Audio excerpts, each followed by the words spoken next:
கர்த்தருக்கு ஸ்தோத்திரம். இன்றைய செய்தி விபசாரம் செய்யாதிருப்பாயாக. யாத்ராகமம் 20:14 இருக்கு, விபசாரம் செய்யாதிருப்பாயாக. அப்போ என்னன்னா, இந்த தப்பு யாரும் செய்யக்கூடாது. பழைய ஏற்பாட்டுல சரீரத்துல செய்யறது மாத்திரம் தான் விபச்சாரமா இருந்துச்சு. ஆனா இயேசு கிறிஸ்து என்ன தெரியுமா சொன்னாங்க? மத்தேயு 5:28 இருக்கு, நான் உங்களுக்கு சொல்லுகிறேன், ஒரு ஸ்திரீயை இச்சையோடு பார்க்கிறவனும் தன் இருதயத்தில் அவளோட விபசாரம் செய்தாயிற்று. ஒருத்தங்களை இச்சையோட பார்த்தாலே விபச்சாரம் செய்தாயிடுச்சான். விபச்சாரம் பெரிய பாவம். உங்களுக்கு தெரியுமா?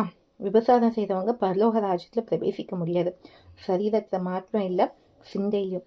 நம்ம தேவன் பரிசுத்தமுள்ள தேவன். அப்போ நம்ம ஆவி, ஆத்மா, சரீரம், சிந்தை எல்லாம் பரிசுத்தமா காக்கப்படணும். அப்ப என்ன செய்யணும்னு நினைக்கிறீங்களா? இன்னைக்கு உங்க இதயத்தை கத்துக்கிட்டு கொடுங்க. அவர் நம்மள பரிசுத்தமாய் வாழ உதவி செய்வார். எவ்வளவு நல்ல தேவன் பாத்தீங்களா? வழியை காண்கிறது மாத்திரம் நம்மளை கொண்டு போய் சேர்க்கிற தேவன் அவர் தான். நம்மளுக்கு பரிசுத்தமா இருக்க உதவி செய்வார், நம்மளை ஆளுகை செய்வார், இந்த தப்பு செய்யாம இருக்க உதவி செய்வார். அப்படி செய்யும்போது நம்ம நித்திய ஜீவனுக்கு சுதந்திரவர்களே மாறுவோம். இதுவே இன்றைய செய்தி. எனக்கு முடிந்தாகட்டும்.